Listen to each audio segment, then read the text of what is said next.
நிகழ்ச்சியில் சீமான் அண்ணனோட அரசியல் நிலைப்பாடு பற்றி அதிமுக சேர்ந்த ஒரு நிர்வாகியாக நீங்கள் அவர் நல்லா பேசிகிட்டே இருப்பார் அப்படிம்பார். அதுதான் சீமான் அவர்கள். இப்போது பல்லாவரம் தொகுதி எம்எல்ஏ கருணாநிதி அவர் வீட்டில் ஒரு இன்சிடென்ட் நடந்தது. அதை பற்றி உங்களோட கருத்து என்ன? கண்டிப்பாக தம்பி, ரொம்ப நல்ல கேள்வி கேட்டிங்க. ஏன்னா இது மகளிருக்கு நடந்த ஒரு அட்டூழியம், அதர்மம், ரொம்ப ஒரு கொடுமை. ஹாய், ஹலோ, வணக்கம், வந்தனம், நமஸ்தே, நமஸ்காரம், அஸ்ஸலாம் அலைக்கும். நான் உங்கள் சகோதரி, அனைத்து இந்திய அண்ணா திராவிட முன்னேற்ற கழகத்தின் தலைமை கழக பேச்சாளர் உங்கள் சகோதரி எம் ஹமீதா பேசுகிறேன். மேடம், இப்போ சேலம் மாநாடை பற்றி என்ன மேடம் நினைக்கிறீங்க? எப்படி சேலம் மாநாடு வெற்றிகரமாக போச்சுன்ற மாதிரி நிறைய பேர் சொல்கிறாங்க. உங்களோட அதிமுக சார்பாக உங்களோட கருத்து? வெற்றிகரமாக போச்சு அப்படின்னு சொன்னால் யார் சொல்கிறாங்க தம்பி? ஊடகங்களில் கொண்டுகிட்டே வரலையே, உள்ளதை உள்ளபடி எடுத்துகிட்டே வரலையே. எடுத்துகிட்டு வந்திருந்தால் நீங்கள் சொல்லலாம் வெற்றியா தோல்வியா அப்படின்னு சொல்லிட்டு. அங்கே நடந்ததெல்லாமே மது, மாது, சூது, இதுதான் நடந்துச்சு. இது வெற்றியா? இது ஒரு கட்சி செய்யக்கூடியதா? உரிமை மீட்பு மாநாடாம் கேட்டால், 2வது உரிமை மீட்பு மாநாடாம். எல்லாத்தையும் தார வாத்தாச்சு. வாத்ததுக்கப்புறம் இவங்க என்னத்தை உரிமை மீட்டு நம்மளுக்கு கொடுக்க போகிறாங்க? இருக்கிறத தக்க வச்சுக்கிட்டா போதாதா? கேட்டு வாங்க வேண்டிய நேரத்தில் எதை கேட்டு வாங்கணுமோ அதை வாங்கி கொடுக்கறதுக்கு துப்பு இல்லை. இவங்க உரிமை மீட்பு மாநாடாம். இதை நம்ம எல்லாரும் உட்காந்து நம்பிக்கிட்டு இருக்கணுமா? நடந்ததெல்லாம் அங்கே கேவலமான விஷயங்கள். 2 லட்சத்து பேர்த்து கூட மேலே கூட வரல தம்பி. ஆகஸ்ட் 20ஆம் தேதி எழுச்சி மாநாடு அனைத்து இந்திய அண்ணா திராவிட முன்னேற்ற கழகத்தின் சார்பில் எங்களுடைய புரட்சி தமிழர் அண்ணன் எடப்பாடியார் அவர்களின் தலைமையில் நடந்தது எழுச்சி மாநாடு. அப்படின்னா நல்லது செய்கிறதுக்கும் நல்லது செய்ய போகிறதுக்கும் இருக்கிற அனைவரையுமே ஒருங்கிணைந்து அரவணைத்து ஊக்குவிச்சு கொண்டு வர்றதுக்கான ஒரு மாநாடு தான் எழுச்சி மாநாடு. 1 பேர் 2 பேர் 1 லட்சம் 2 லட்சம் மக்கள் எல்லாம் கூடலாங்க. இது அதிகாரப்பரமான உண்மை. 15 லட்சம் பேருக்கு மேலான பேர் கூடியிருந்தாங்க. நானும் ஒருத்தி. நிறைய பேர் வர முடியாமல் டிரான்ஸ்போர்ட் இதில் திருப்பி அனுப்பி வைக்கப்பட்டவங்கெல்லாம் ஏராளம். அது கணக்கில் வராதவங்க. ஆனால் அட்மினிஸ்ட்ரேஷன் இராணுவ கட்டுப்பாட்டுடன் ஒரு போலீஸ் இல்லை உள்ள. அவ்வளோ அழகாக நடந்துச்சு. அதுதான் எங்களுடைய ஆளுமை திறன் கொண்ட புரட்சி தமிழர் எடப்பாடியார் அண்ணன் அவர்களின் தலைமையில் நடந்த மாநாடு. அதை சொல்லலாம் வெற்றின்னு சொல்லிட்டு. இதில் ஒரு விஷயம் அம்பலமாச்சு தம்பி. ஒரு மனசு கொஞ்சம் எங்களுக்கு தெளிவாச்சு, சந்தோஷம். இந்த நீட் எக்ஸாம் ரகசியம்னு சொல்லிட்டு சொன்னார் உதயநிதி, அவருடைய புதல்வர், அதாவது ஸ்டாலின் முதல்வர், அவங்களுடைய புதல்வர் உதயநிதி அவங்க சொன்னார். அவர் நீட் எக்ஸாம் ரகசியம் எங்களுக்கு தான் தெரியும். நாங்கள் வந்த உடனே ஃபஸ்ட்டு நீட் எக்ஸாமை ரத்து, அதுதான் எங்களுடைய ஃபஸ்ட்டு வேலை அப்படின்னாரு. போச்சு 1 வருஷம் போச்சு, 2 வருஷம் போச்சு, 2.5 வருஷம் போச்சு, 2.25 வருஷமும் போச்சு. இது வரைக்கும் எந்த இதுவும் இல்லை. எல்லாத்துக்கும் எங்களுடைய புரட்சி தமிழர் அண்ணன் எடப்பாடியார் அண்ணன் அவர்கள் மண்டையில் கொட்டுற மாதிரி என்னப்பா நடந்துச்சு, என்னப்பா செஞ்சிட்ருக்கிறீங்க, சொன்னது என்ன, செய்கிறது என்ன, நடத்துகிறீங்களா நடத்துலையா, இல்லை என்ன பண்ணட்டோன்ட்டு ஒன்று அறிக்கை மூலியமாக கேட்கணும், இல்லைனா கண்டன ஆர்ப்பாட்டம் மூலியமாக கேள்வி கேட்டால் டக்குன்னு இந்த முதல்வர் ஒரு பிளானிங் பண்ணுவார். அப்படி ஆரம்பித்து கொண்டுட்டு வந்ததில் தான் இந்த உரிமை தொகைன்னு சொல்லிட்டு மகளிருக்கான உரிமை தொகை 520 பொய் வாக்குறுதி 420 பொய் வாக்குறுதி 420ன்னு சொன்னாலே 420ன்னு சொல்லுவான். ஹிந்தியில் 420 அப்படின்றது. அதுலேயும் பாருங்கள், இவங்க கெட்டிக்காரவங்கன்றது நிரூபணம் ஆகுது. 100 ஒரு செஞ்சுரி அடித்து 520 பொய் வாக்குறுதி 520 பொய் வாக்குறுதியை சொல்லி திட்டங்கள்னால் ஒரு சில செய்யக்கூடிய திட்டங்களை, பொன்னான திட்டங்களை 100 150 இப்படி கொடுத்ததை நம்ம பார்த்துருக்கோம். நம்மளுடைய கழக ஆட்சியெல்லாம் பார்த்தோம்னா பொன்னான ஆட்சி காலத்தில் 520 பொய் வாக்குறுதியை கொடுத்ததும் இல்லாமல் ஒன்றையுமே செயல்படுத்தலை தம்பி. 1 வருஷம் கழித்து இதுக்கு நடுவில் தெரியும்ல உங்களுக்கு தான், இந்த 30,000 கோடி அவர் ஒருத்தர் திடீர்னு ஆடியோ லீக் ஆச்சு. அதுக்கப்புறம் அவர் சபரீசன், அவங்க உதயநிதி, இவங்க எல்லாமே பேசினது எல்லாமே வெட்ட வெளிச்சமாச்சு. அதுக்கப்புறம் டக்குன்னு அண்டர்பல்ட்டி அடித்து அவங்க துறையிலன்னு டக்குன்னு தூக்கி மாற்றினாங்க. அதுக்கப்புறம் அவங்களுக்குள்ளே அப்படி சரி பண்ணி எல்லாம் முடிச்சுக்கிட்டாங்க. அது ஒரு பக்கம் இருக்கட்டும், அது நம்மளுக்கு தேவையில்லை. அவங்க டிஎம்கே திமுகனாலே அதுதான் தெரியும், மக்களுக்கும் தெரிஞ்சிடுச்சு. இது ஒரு பக்கம் போயிட்டுருக்குது. 1 வருஷம் கழித்து அப்புறம் 1.5 வருஷம் கழித்து ஆரம்பித்தாங்க உரிமை தொகையை நான் கொடுக்குறோன்னு சொல்லிட்டு. என்ன தம்பி சொன்னாங்க கரெக்டாக சொல்லுங்கள். 520 பொய் வாக்குறுதியில் உரிமை தொகை அனைத்து மகளிருக்கும் உரிமை தொகைன்னு சொன்னாங்களா இல்லையா? செஞ்சாங்களா?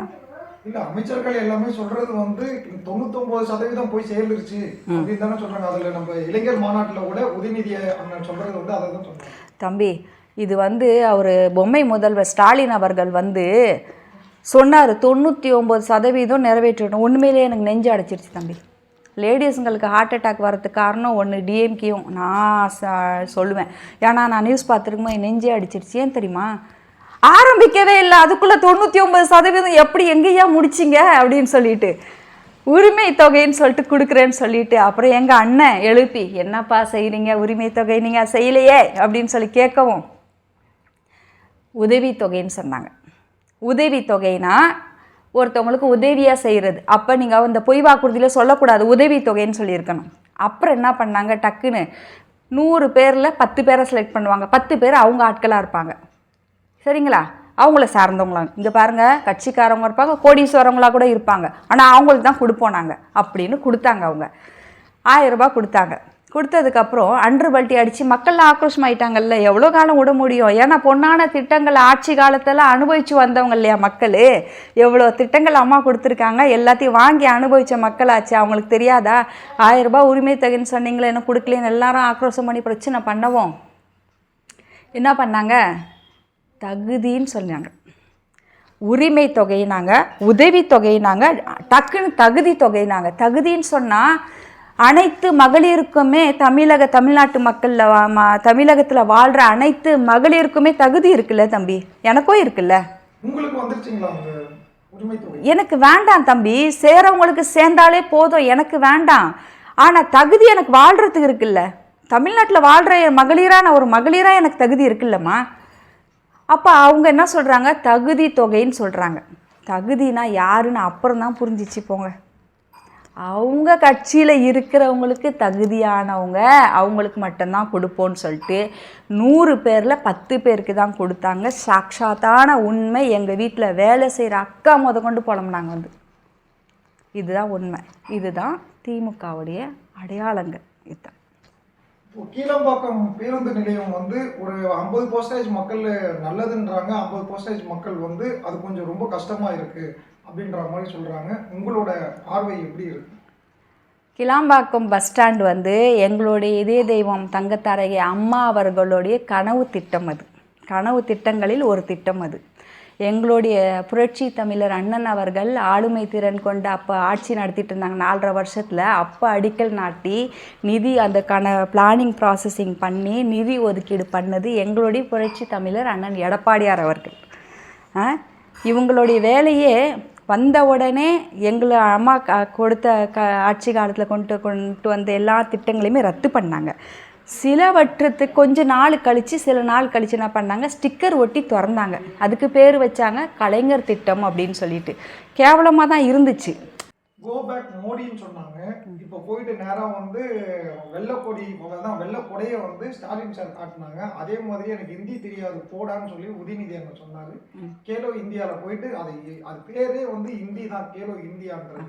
அவர் வந்து போன வாரத்தில் வந்து நம்ம மோடி ஐயா வந்து கூப்பிட்டாங்க. இந்த பார்வைகள் வந்து அவங்க கூட்டணி வைக்கிறதுக்கான ஒரு அடிகோலாக ஏற்றுக்கலாமா? கண்டிப்பாக. ஏன்னா இந்த திமுக அப்படின்னாலே இப்படி கரெக்டாக நேர் வழியில் போயிட்டு கரெக்டாக நேர் வழியிலே சிந்திக்கக்கூடியது திமுக கிடையாது. இப்படியே போயிட்டுருக்கோம், இப்படி பார்க்கும், அன்று பட்டி அடிக்கும், அப்புறம் இப்படி திரும்பிட்டு எவ்வளோ கேவலப்பட்டாலும் சரி, அசிங்கப்பட்டாலும் சரி, அல்லல் பட்டாலும் சரி, மொத்தத்தில் அதோடைய குறிக்கோள் எல்லாம் அவங்க குடும்பம் வரைக்கும் சாட்சாத்தமாக ரொம்ப நல்லா சிறப்பாக இருக்கணும். அடுத்து வர தலைமுறை வரைக்கும் ஆடாமல் அசையாத அப்படியே வாழ்ந்துடணும் அப்படின்ற ஒரு நோக்கம்தான் திமுகவுடைய கொள்கை. கோ பேக் மோடின்னு சொல்லிட்டு பலூனு, கருப்பு பலூன், சரிங்களா, அதெல்லாம் ஆக்கி ஃபுல்லாக கருப்பு ட்ரெஸ்ஸு போட்டு இவங்க எல்லாரும் பண்ண அட்டூழியங்களும் நம்மளுக்கு தெரியும். இன்றைக்கி தலைவர் கையில் கொடை வெள்ளை கலரில் இவங்களே ரெடி பண்ணியிருப்பாங்க தம்பி. அது என்னன்னா, அதான் சொல்கிறேன்ல, அதாவது ஒரு இதில் சொல்லுவாங்க இன்டைரக்டான ஒரு சிக்னல் இது, சரிங்களா, அந்த மாதிரி. ஏன்னா திடீர்னு நினச்சா இவர் புதல்வர் ஓடி போயிட்டு பார்ப்பார், பிரைம் மினிஸ்டரை போய் பார்ப்பார். இது பிரைம் மினிஸ்டரை போய் பார்க்கும்போது நீட் எக்ஸாம் ரகசியம் என் கேள்வி சொல்கிறேன், மக்களுடைய கேள்வி சொல்கிறேன். என்னக்கா பிரைம் மினிஸ்டர் அவர் உதயநிதி பார்க்க போயிருக்காரா, இப்போ நீட் எக்ஸாம் கேட்டுருவாங்களா அப்படின்னு. கேட்க வாய்ப்பு இருக்குல்ல, கேட்க மாட்டாங்க. ஏன்னா எது முடியும் முடியாதுன்றது நம்மளுக்கும் தெரியும், அவங்களுக்கும் தெரியும்.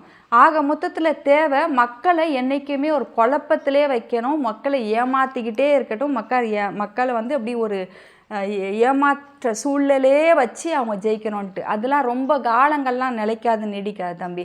சாட்சாத்தமாக எந்த ஒரு இதுவுமே பார்த்திங்கன்னா எங்களுடைய கழகம் கட்சி பார்த்திங்கன்னா 50 வருஷத்தில் 31 வருஷம் ஆண்ட சாதனை படைத்த கட்சி இயக்கம் எங்களுடையது.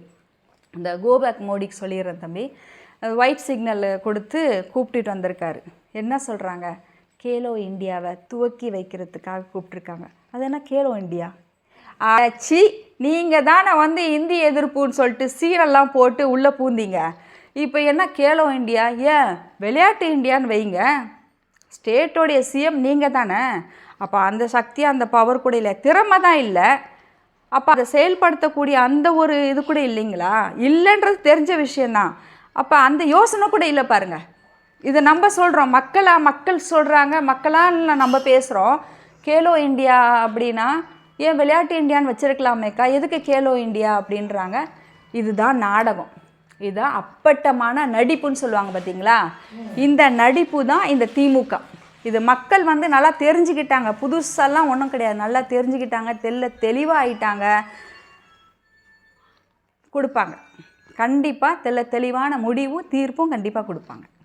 இப்போ இன்னொன்று வந்து கலைஞருக்கு வந்து பேனா விற்கும் திட்டம் அப்படின்ட்டு, அப்போ வந்து என்ன சொல்லி அந்த ஒரு விஷயத்த சொல்றாங்கன்னா, கலைஞரோட தலை எப்போ, அவரோட பேனா எப்போ குனிஞ்சதோ அப்போ வந்து தமிழகம் வந்து தலை நிமிர்ந்தது.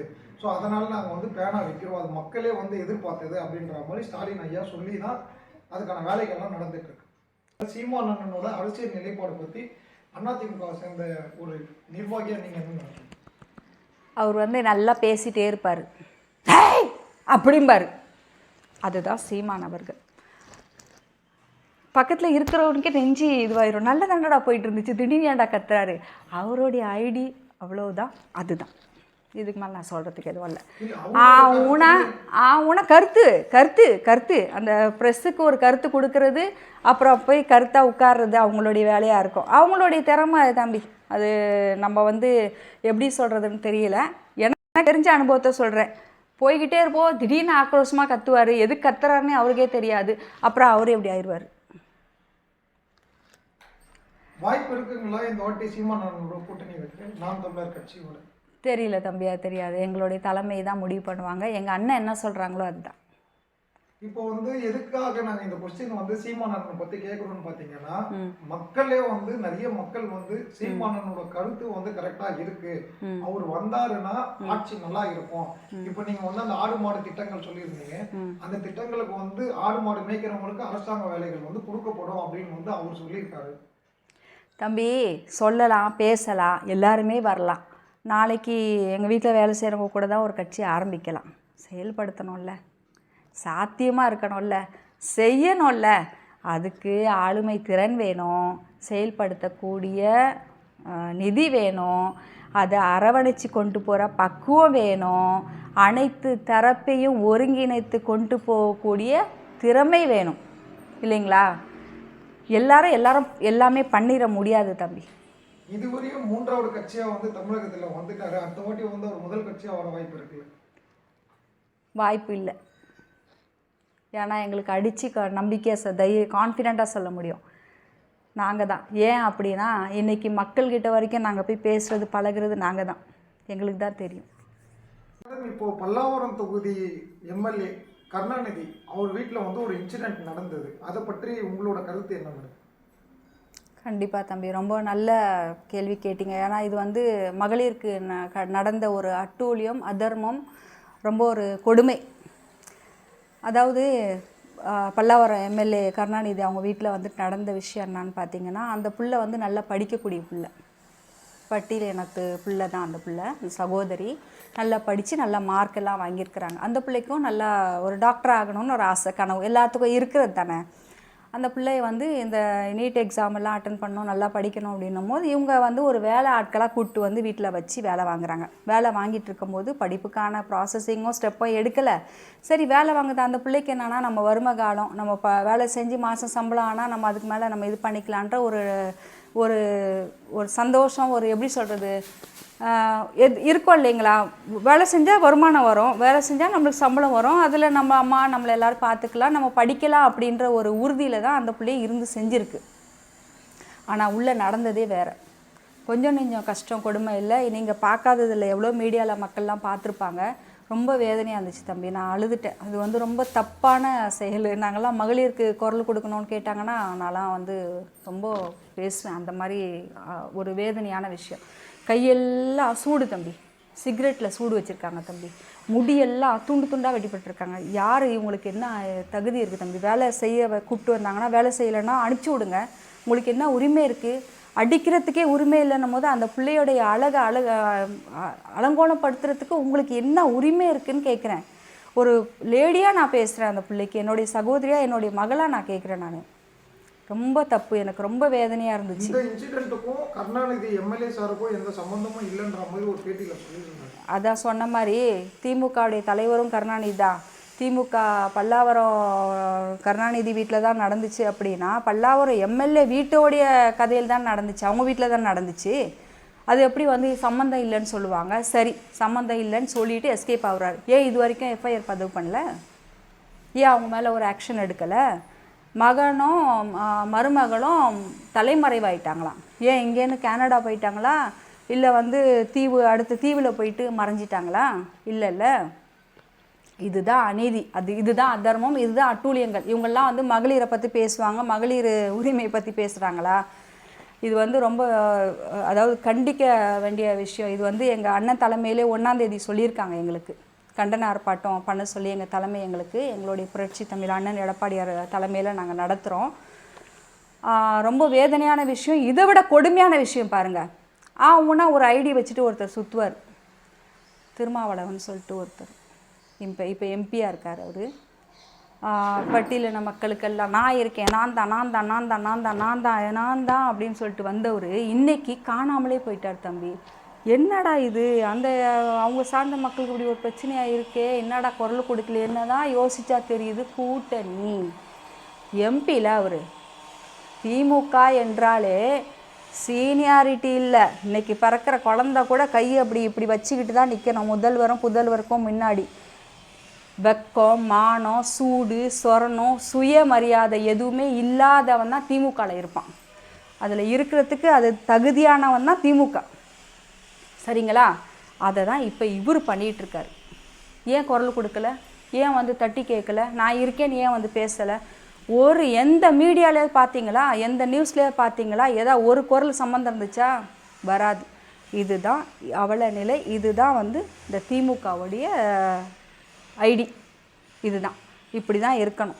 எப்பேற்பட்டவனா அங்கே போனாலும் சரி, சுயமரியாதையே எல்லாத்தையும் இழந்துட்டு அவங்களுக்கு இப்படி பூஜா தூக்கிட்டு. ஏன்னா குடும்ப ஆட்சியில் இப்படி இருக்கிறவன் தான் அங்கே இருக்க முடியும். அப்படி இருக்கிறவங்க எல்லாம் அப்படி இருந்தால் மட்டும்தான் இருக்க முடியும். அதுதான் திமுக. ஹாய் மக்களே, அரசியல் ஒற்றன். அதாவது ஒற்றனாக தனித்தனியாக எல்லாத்தையுமே ஒவ்வொரு நோக்கத்தில் அவங்களுக்கு தேவையான விஷயங்களை எடுத்துகிட்டு வந்து சேர்க்குறதும் அரசியல் ஒற்றன். அந்த மாதிரி ஒற்றையாக தனியாக போய் அவங்கள வந்து என்ன இதுன்னு விசாரித்து கொண்டுட்டு வர்றதும் அரசியல் ஒற்றன். இது ஆக்சுவலி உங்களோடது பார்த்தீங்கன்னா மந்த்லி ட்வைஸ் மேகசின்ஸ் புக்ஸ் வந்துட்டுருக்குது. அதை தாண்டி இப்போ யூடியூப் லான்ச் பண்ணியிருக்காங்க. இந்த சேனலுக்கு உங்களுடைய ஆதரவு கொடுக்கும்படி உங்களுடைய சகோதரி கேட்டுக்கொள்கிறேன். என்றைக்கும் உழைப்பு வீண் போகக்கூடாது அப்படின்ற நம்பிக்கையோட. தேங்க்யூ.